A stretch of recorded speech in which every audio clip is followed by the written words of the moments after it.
Good evening, and welcome to the show. This is the First Amendment, historically speaking, and my name is Frederick Douglass Dixon, and I will be your host. So we want to thank UPTV, as always, for allowing us to come before you and forward what we think are important alternative views to the mainstream narrative. And we really appreciate the professionalism that's shown here at UPTV consistently. So I'd like to thank the entire staff. Today we want to kind of close and wrap up the year of 2015, as well as talk about 2016 and what it will look like for the majority of Americans, because there are several important things that will take place in 2016. But as one who's critical about thinking, we have to make sure that we go back before we go forward to have clarity and depth. So if we look at 2015 and what it brought to us, there is an onslaught of violence in America that's on the rise. And it seems to be pointed towards only very specific groups. So when we look at American society today, a quote that serves us well to begin the program is by the Honorable Professor Willie Dixon Jr. And he says, members of other subcultures do not evoke the immediate fear that the thought of black self-determination evokes. We have seen over this last year what happens in the street and how it is escalating, how we see rioters, or what they call rioters, or rebellions, and urban and what we call suburban rebellions continue to multiply and fester. And if we turn on our news, night after night, you see young people who are dissatisfied with their position in life and dissatisfied with being lied to by the masses of the elites through the media. So we are looking at a new day. Indeed, we are looking at a new day. And 2015 in itself gave us the opportunity to reflect upon how violent America is towards blacks in general. When we look at what happened in Chicago, and indeed, I am from Chicago, south side of Chicago. So these strategies and tactics have forever been a part of our fabric when we think about those who control Chicago, from Mayor Daley, the original Mayor Daley, to his son, Mayor Daley II, to what we know now as Rahm Emanuel. Now, we have to be very clear, because this is indeed not a time for those who are kind towards their enemies. This is not a time for those who use justifications to become closer to their enemies, those who curry favor to the elites, and those who want to participate by mischievous means in the participation of middle-class America. No, this is the time for serious talk and action. And what you're seeing from our young group of people is an attitude that is no longer listening to what Dr. King used as nonviolent protests to effectuate an immediate social change. No, those days happen to be gone. Now, my generation indeed needs to be held accountable for what it is that they thought was important, so that we didn't understand how to forward accurately the history and the failures of the civil rights movement.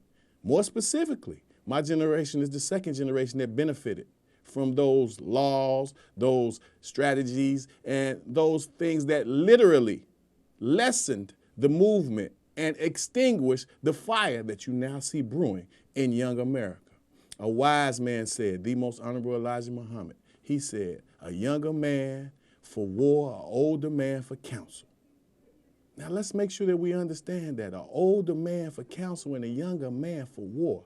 Well, yes, being a middle-aged man today, I am ready for a little of both. We need those who are fearless, as the most honorable Louis Farrakhan asked for 10,000 fearless men. Yes, you're seeing them in the streets. You're seeing them on your nightly news, and what are they doing? They're going toe-to-toe with those who are the authorities. They are going breath for breath. They are not moving. This particular group is far more serious about what they think is important than what they've been taught to remove them from power. So Harriet Tubman said, I had reasoned this out in my mind, that there were two things I had a right to liberty and a right to death. That's what this particular young generation is saying time and time again. Give me liberty or give me death. Not that same saying that came from that slave owner, and we all know who he is, Patrick Henry. No, not that thought. But they have lived in substandard housing. They have gone to schools that were inappropriate to teaching them culturally relevant material. All of this, while my generation continues to tell them to go vote. Yes, voting is a part of the process to be civically responsible. But when we vote from one devil to the other devil, that only leaves us with what we consider to be the devil that is the least of the devilment. Let me explain this to you. This is a time of change. We are indeed in the 11th hour. And our young generation, I want to just give you a salute to tell you how proud we are of you, standing up for yourself in the midst and the windstorm of having confused elders to tell you to go along and get along. So indeed, we do salute all of your strategies and techniques. Yes, you are the future, and it is bearing witness across the country and across the world. Everywhere you go, you see discontent by younger generations. So I say to this younger generation, continue your struggle. Make sure that you understand that you are a rebel, but you are indeed a rebel with a cause, and we are watching. Now we need to make sure that we guide you in the right way. So please make sure that those you choose to be your mentors don't have a connection or aspiration to political advantage in their own minds. Yes, they are all over the country. They are here, they are in Chicago, they're in New York, they're in LA, and they are across the country wherever you see them. So be very careful who you choose to listen to and who are your mentors, because when you find them through their artificial glibness, wanting to connect and raise their own position on the social totem pole compared to the sacrifice that it would take for future generations to be successful, then we have to be very candid. And we need to understand that Marcus Garvey said it very candidly. If you have no confidence in self, you are twice defeated in the race of life. This young generation is explaining to you they no longer need to hear from you who are in the church, who have given up not a whole lot and taken quite a bit and hoarded the material culture which you use to allow yourself to feel like you're part of mainstream America. This is ending as we speak. You may not want to admit it. You may not see the signs, or you may ignore the signs for the idea of you being comfortable, but it's being removed every day. And that's why they do not listen in the groups that they used to, in the sizes they used to. This younger generation is not going to be a part of the madness, not the masses of them. You're seeing them stand up all the time. And as Frederick Douglass said, it's vain that we talk of being men if we do not the work of men. These young people are doing the work of those who are very serious as soldiers. Again, my pride emulates my thoughts, multiply and fester about how to help this particular population without being overwhelming. Because we have, in my generation, over the years, been those who have extinguished their fervor for a minor middle class reward. No longer will that be the case. Times are changing. And just to wrap up 2015 and move along to what happens in 2016, we have to look to all the mass murders that are happening to young black men across America first, as a sense of what will happen in 2016. I say without a hesitation, unequivocally, there will be more murders of black young men and women in the streets of America as a way to social control. We will find that the laws will begin to change about what's considered justifiable homicide. Well, now that we see that the world has shrunken through mass media, that it doesn't even matter if it's caught on tape if a young man is shot 16 times. Hands up, don't shoot. You're dealing with an evil enemy. And now the question of being nonviolent towards a violent group is going out the window. So yes, indeed, this is a paradigm shift. It's sweeping. This paradigm shift is on the rise. And I have to say that it's always a blessing to see when an idea's time has come. The frustration of second-class citizenship is now bearing the fruit from these young people. And indeed, they are no longer your parents' children. So when they talk about their ancestors, or what has been coined by a very brilliant man, our grandcisters, they understand that these young people will eventually fight. So I'm looking at those who are in my age bracket, those who are older, those who have considerably taken a choice and made a difference in their life by removing themselves from this population. And then they turn around and say, look how that generation is acting. Well, we know, plain and simple, this generation is dealing with hand-by-hand combat because they've been exposed to it for quite some time. And again, the Honorable Professor Willie Dixon says there are three ways in which the oppressor deals with the oppressed: emancipation, liquidation, and pacification. Right now, what you're looking at is liquidation. They are ready to get rid of this particular young group right now through violent means, but they're just not going to go peacefully. So Chicago in itself will continue in 2016 to be a hotbed of protest. It will look a lot like 1968 and the student rebellion and those things that happened in the streets in 1968. Yes, a wise man once said, those who have not mastered their history are bound and doomed to repeat it. Yes, this generation, these generations of heroes are creating themselves an avenue to combat the police brutality, to combat the second-class citizenship. So instead of us being those who denounce their tactics without giving them a full game plan, is ridiculous. It is more of what we've seen from the elder generation. So again, your time is up.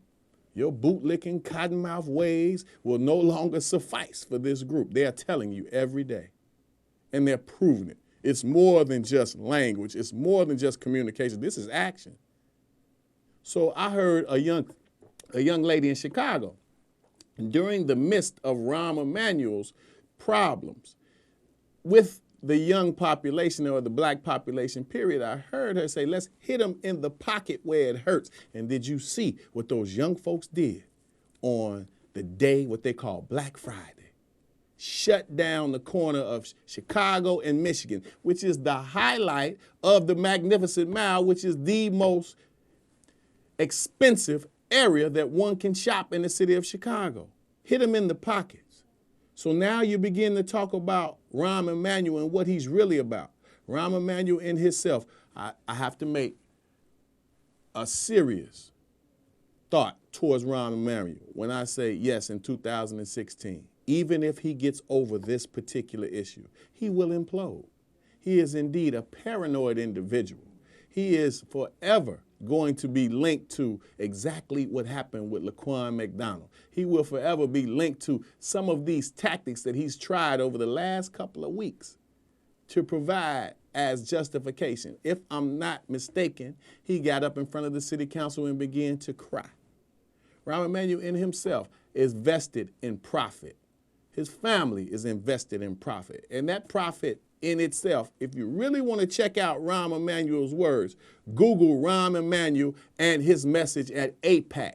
AIPAC is the financial arm of the Zionist community.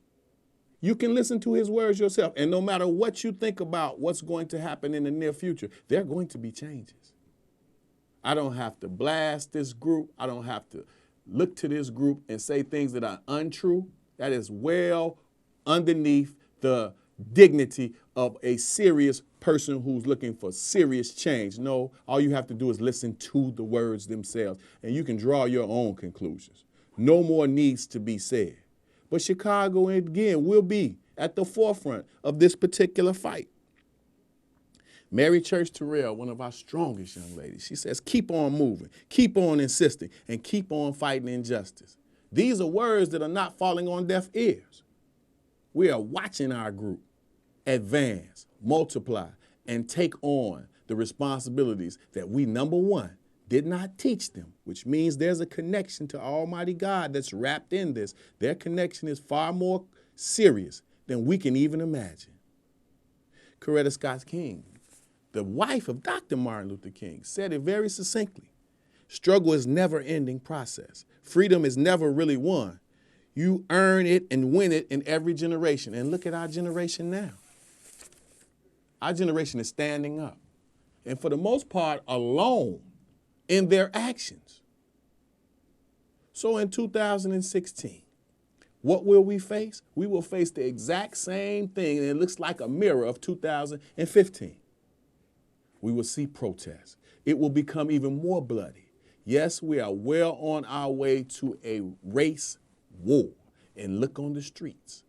Look in those particular alleyways. Look into where we don't look a lot of the times. The esoteric information is telling you time and time again that we are well on our way to something that has not been seen in America to this day. America, as Frederick Douglass says, is false to the past, false to the future, and binds herself solemnly to be false to the future. He goes on to say, go where you will, search where you may, and you will agree with me that for revolting barbarity and shameless hypocrisy, America reigns without a rival. Yes, the cloth is being pulled, and it's being pulled by young people, and they're exposing America for the hypocrisy that has festered, that has allowed us as generations who are older than this generation to find jobs, to be comfortable under the master's table, receiving scraps instead of doing for oneself. So this group is showing you how to do for oneself. Agreed that change is always necessary. It may not be comfortable, but we are well on our way to seeing a new generation take over.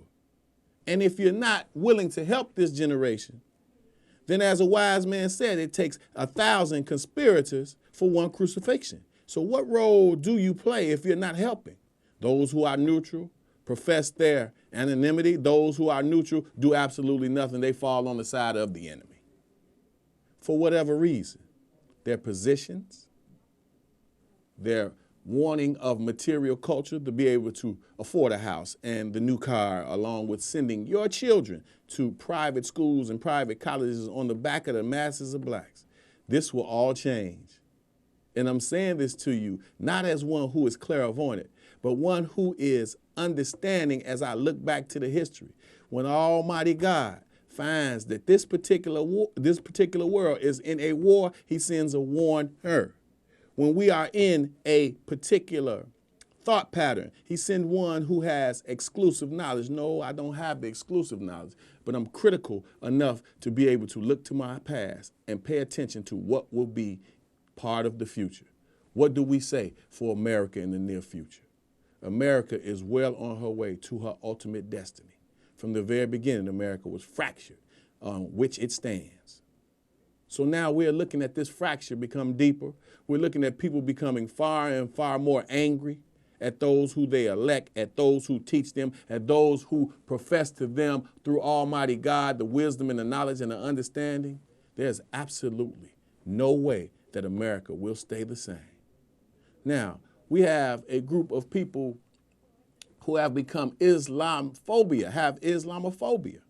And to that group, we see now how intent they are on destroying this religion, the religion of peace. So America in itself, if we put a mirror up to America, how do we look at America across the world? If we're very critical, if we just remove ourselves from being American and look at how the rest of the world looks at America, what do we see? We see a consistent thought pattern that looks to America as being the world bully, who will extract natural resources through any means necessary to continue to have this overabundance of what we call material culture. America is drowned in that. So the great Bobby E. Wright, the very first black man to graduate with a PhD in psychology from the University of Chicago, he said the relationship between blacks and white was like a bullfight. And the matador was the whites and the bull were the blacks.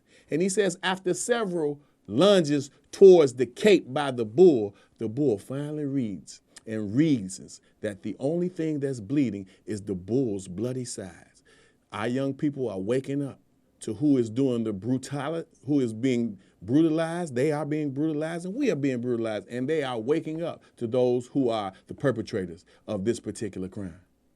So no, they won't anymore ask for your acceptance, and they surely won't ask for your forgiveness.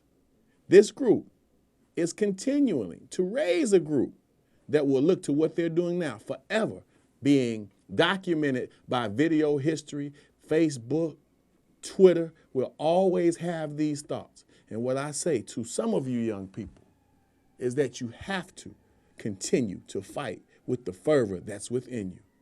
And for all of those generations who are older, who continue to give us their brilliance on Facebook and tweets, understand the fight is in the streets.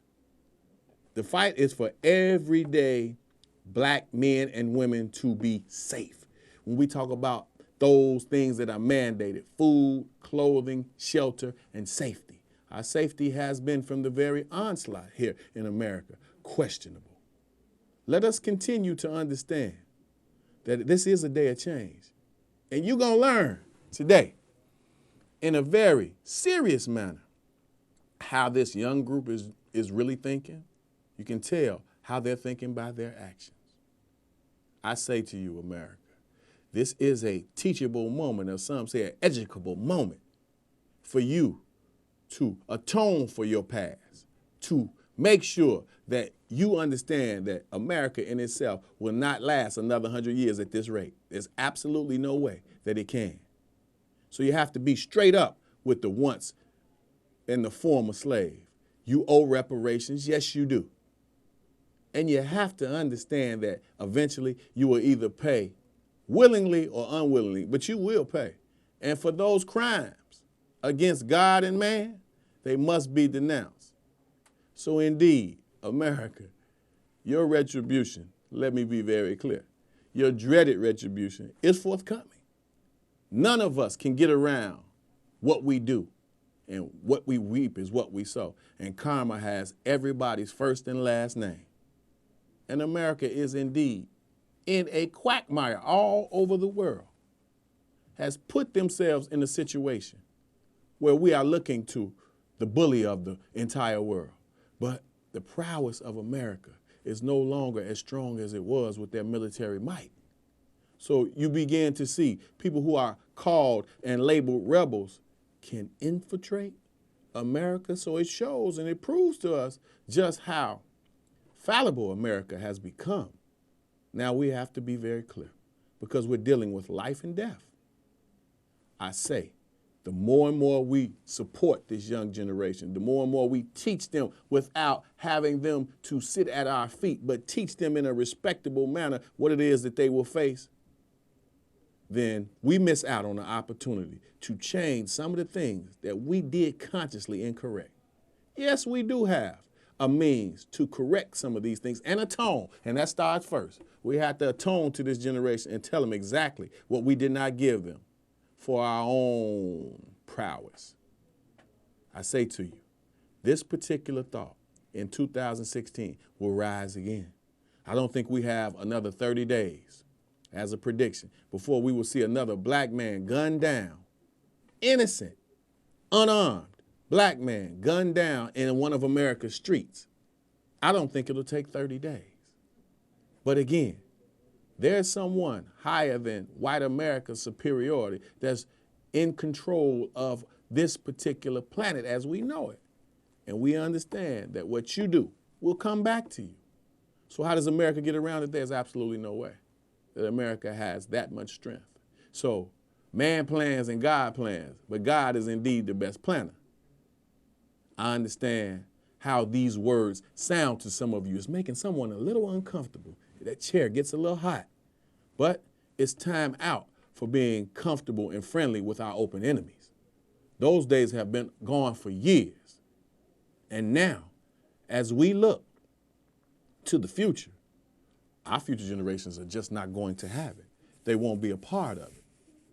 So if we go back to what Bobby Wright says in the psychopathic racial personality, there are a few things that make the psychopath tick. One of them is that he cannot experience guilt. When you shoot a man 16 times on the ground, do you believe that person experienced guilt from the actions that they just perpetrated? Impossible. That person probably went home because we know exactly what he looks like, had a beer, had a hamburger, and a peaceful night's sleep.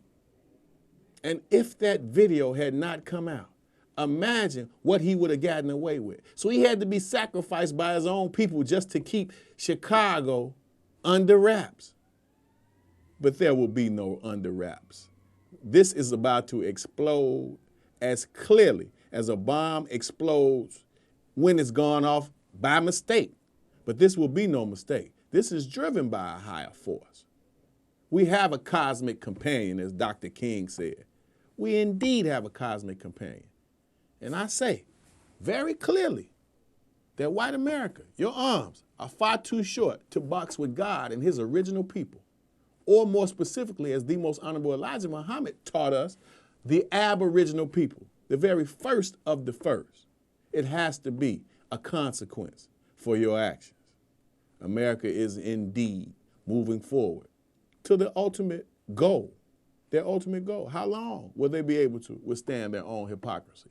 More specifically, how long will black professionals and those who are in positions of authority be able to withstand your own hypocrisy as the interlocking pieces, as those who are linchpins, and what you do every day to keep your job? Not what you did to get your job, what you do every day to keep your job will be exposed. So I thank all of you for another good year here at UPTV. And I look forward to 2016, although I don't look forward to the brutality that will ultimately come, because I'm not a man that thinks in a violent manner. But dealing with white America as violent as they have been towards blacks here in America, then I have to be able to protect myself. And if I'm able to protect myself as a wise man, and I have to think just like my enemy.